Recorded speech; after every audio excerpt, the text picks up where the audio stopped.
Bonjour à tous, salut et fraternité.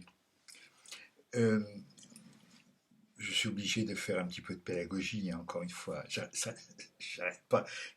Je me demande parfois si ça sert à quelque chose, mais enfin bon, c'est comme ça quand on a ça dans le sang. Alors, euh, je lis ici ou là, ou j'entends ici ou là sur le net, hein, parler du nouvel ordre mondial. Alors, il y a plusieurs acceptions de ce terme. Dans un premier temps, c'est un concept géopolitique qui date de l'immédiate après-guerre. D'accord. Dès 1940, on parle de, du nouvel ordre mondial, puisque c'est le titre d'un livre de H. G. Wells qui a écrit La guerre des mondes. Euh, voilà, donc publié en 1940. D'autre part, le vice-président Howard, euh, vice-président à l'époque responsable des exportations d'Opel, a écrit un livre qui s'appelle L'Amérique et le nouvel ordre mondial en 1940. Voilà. Bon, ça c'est une chose. On pourrait parler, c'est un terme générique, nouvel ordre mondial. On pourrait parler, on pourrait dire qu'en 1919, 20, après la guerre de 14, il y a eu un nouvel ordre mondial. Il n'y a qu'à regarder les cartes d'avant la guerre et les cartes géopolitiques d'après la guerre pour voir qu'il y a eu un nouvel ordre, une nouvelle organisation. Pas forcément ordre, mais en tout cas une nouvelle organisation. Ça, c'est une chose. Bon. Euh, Alors, évidemment, cela renvoie, euh, cela renvoie,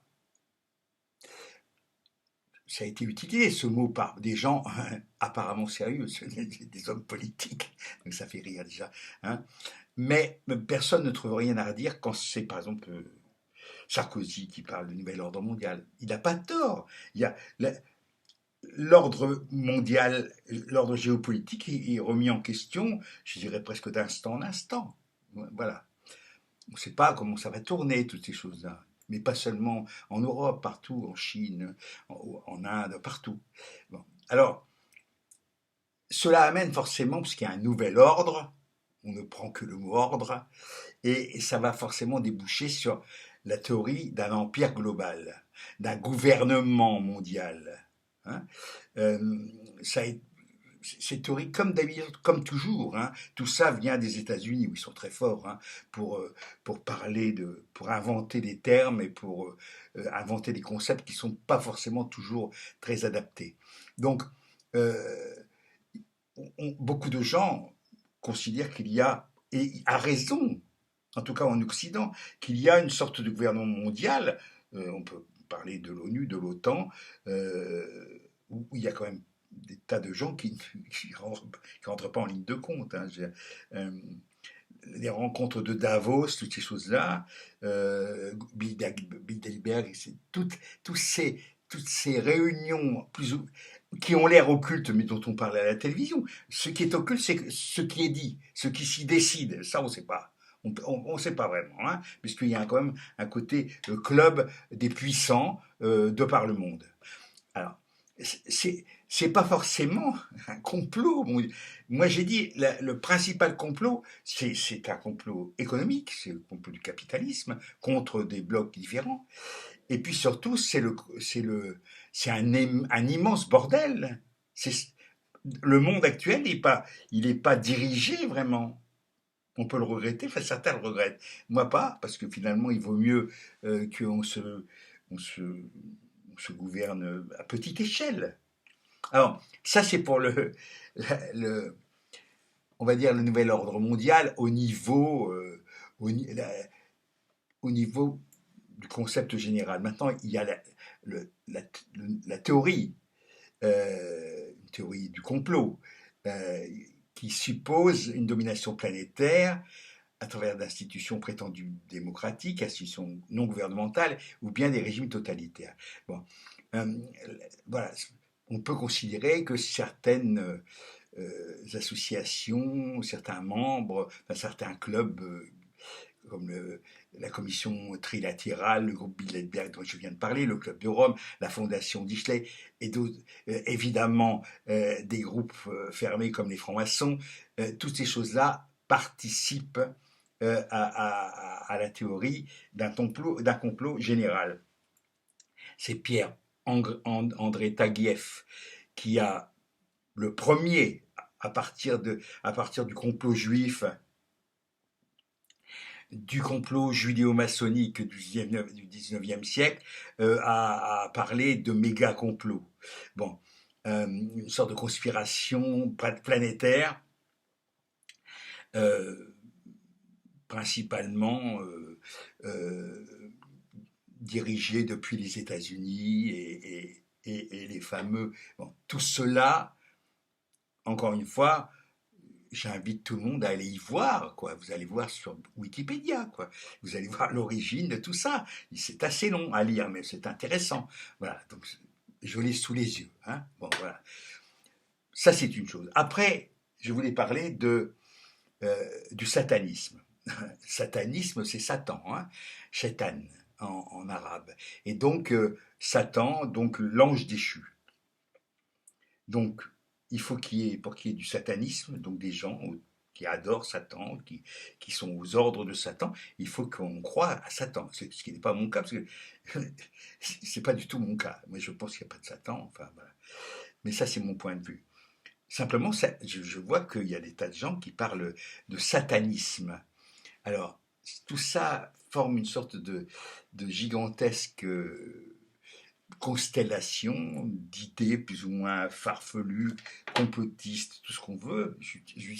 J'ai du mal à utiliser le mot complotiste parce que, enfin, dès qu'on est, si on est contre le vaccin, on est complotiste.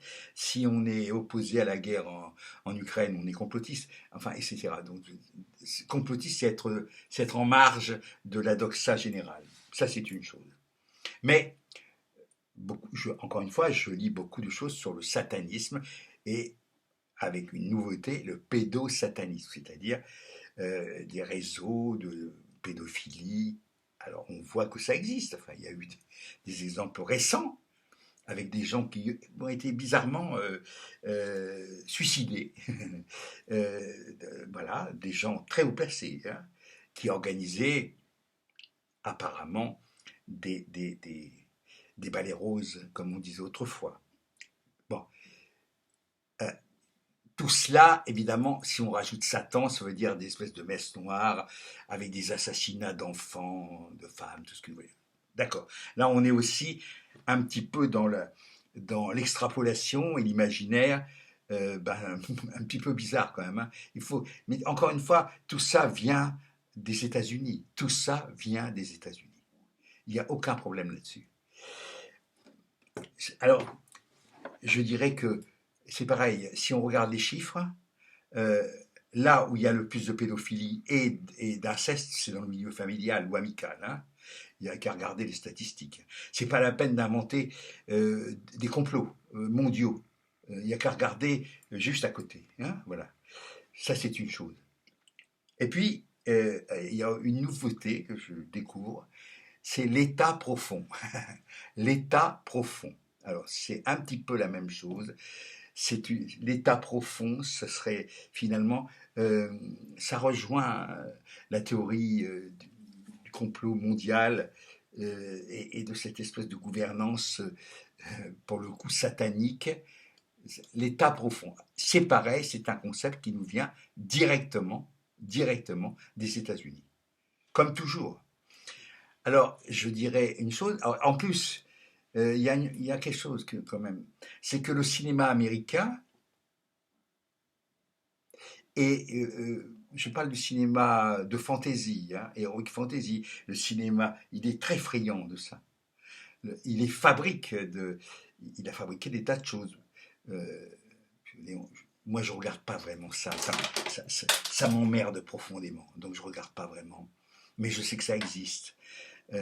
Et donc les 11 singes, enfin, toutes ces choses qui relèvent du merveilleux, mais qui ont l'air, c'est un merveilleux, voilà, qui a l'air d'être moderne, d'être de maintenant. c'est pas des choses qu'on reculait dans le passé, comme les chevaliers de la table ronde. Non, c'est quelque chose. Voilà. Il y a plein de films. Moi, je ne les connais pas assez. Je connais pas suffisamment la cinématographie américaine, que je n'aime pas d'ailleurs, disons les choses. Moi, j'en suis resté aux Marx Brothers et à Ginger Rogers et Fred Astaire, enfin, à peu près, quoi. J'exagère à peine en disant ça. Je me tiens un peu au courant, mais ce n'est pas mon goût. Voilà. Euh, C'est dommage d'ailleurs parce que, enfin, non, c'est pas dommage. Moi, il y a plein d'autres cinématographies excellentes, hein. Amérique du Sud, Chine, Russie, Afrique, etc. C'est pas des cinémas énormes, hein, qui font beaucoup de bruit, mais il y a souvent de la qualité. Donc voilà. Donc je dis, euh, l'état profond, ben c'est pareil, c'est un concept qui est dégonflé très vite. Vous savez, les modes passent vite, hein. Est-ce qu'il y a encore des gens qui cherchent les chemtrails, c'est-à-dire des, des- dans le ciel des traces d'avions qui disperseraient sur nous des poisons, des choses qui vont nous rendre gaga ou complètement impuissants, hein. Et étrangement, avec le Covid, on a vu beaucoup moins de chemtrails, hein. Et pour cause, il y avait beaucoup moins d'avions dans le ciel. Voilà. Bon, hasta la Victoria.